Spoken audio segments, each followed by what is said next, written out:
for today's episode, ang daming nagre-request magluto daw ako ng putserong manok. So dahil malakas kayo sa akin mga kasolid, pagbibigyan ko kayo pero mas lalo pa nating pasasarapin to. At ituturo ko sa inyo step by step, kaya tara simulan na natin to mga kasolid. Bale hinugasan ko muna ang manok ng paulit-ulit hanggang sa luminaw ang tubig para siguradong malinis. At pagkatapos ay sasangkapan ko na ito ng toyo para kumapit na kaagad ang lasa sa laman. Tansyameter lang palang gamit natin dito at maglalagay na ako ng pamintang durog. At hahalu-haluin ko lang to sa napakalinis kong kamay syempre. At para siguradong malasa, imamarinate natin to ng kalahating oras. At habang naghihintay tayo mga kasolid, magpiprito muna ako ng carrots at patatas. Salamat nga pala sa mga bagong viewers at followers dyan. Welcome na welcome po kayo dito. At pagkalipas ng ilang minuto mga kasolid, pwede na to. Iseset aside naman natin para yung saging naman ang ipiprito natin. Saging saba nga pala ito mga kasolid. At siguradong nakatotok ngayon si Joey Baguios ng Negros Occidental. At dahil okay na yung saging mga kasolid, start na tayo manggisa ng sibuyas at bawang. At hahalu-haluin ko lang to hanggang sa lumabas ang aroma. At shoutout din sa mga masisipag nating workers dito sa Pinas at sa ating mga bayaning OFW, mag-ingat po kayo lahat dyan. At makalipas ang kalahating oras mga kasolid, nilagay ko na yung mga minarinate kong manok. At syempre nakaantabay din ngayon ang Deleso family ng Ordaneta City, Pangasinan. At after ko itong mahalo mga kasolid, sasangkapan ko naman ito ng pamintang durog at tatakpan hanggang sa magtubig.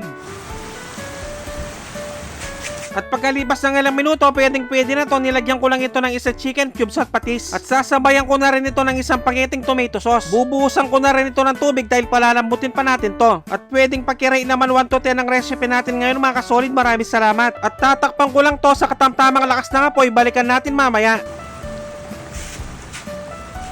At pagkalipas ng nasa 15 minutes mga kasolid, medyo malambo na yung manok natin. Ilalagay ko naman yung mga sweet corn. At bibigyan pa natin ito ng 15 minutes sa pagpapakulo.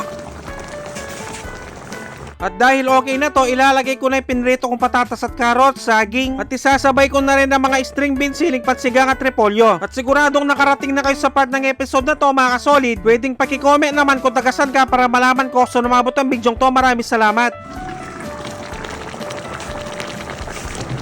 Shoutout nga pala kila Mario Menjola ng Sinuluan, Laguna at si Glenn Malyari ng Candaba, Pampanga. Maraming salamat mga bossing. At dahil luto na ang aking napakasarap at napakasolid na putserong manok, magpiplating na tayo. At syempre, dito na tayo sa pinaka-exciting part, ang tikiman time yun no? Kain po tayo mga kasolid.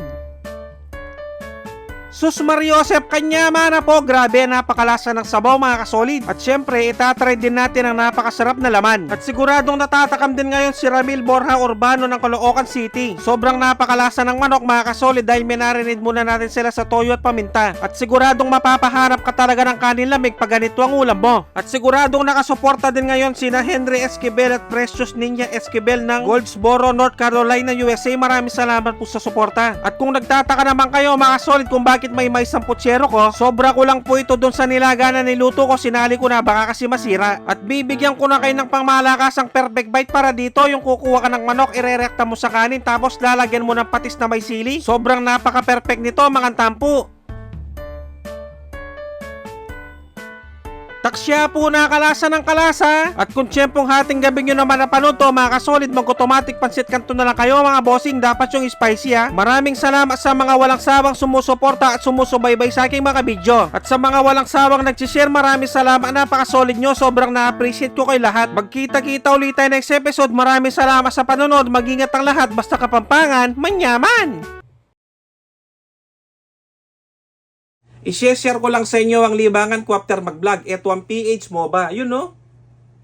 At hindi ko kayo pinipilit maglaro nito at bawal ito sa mga 18 years old pababa. Kaya tara laruin natin mga kasolid. At sobrang daming games na pwedeng pagpilian dito. Merong Super Ace, merong Mines, merong Fortune Gems. At tingnan nyo naman yun ang panalunan ko. Nasa 43k na. Pero mas lalo pa nating pararamihin to. Siyempre maglalaro tayo ng Super Ace. At itry nating mag-bet ng 100.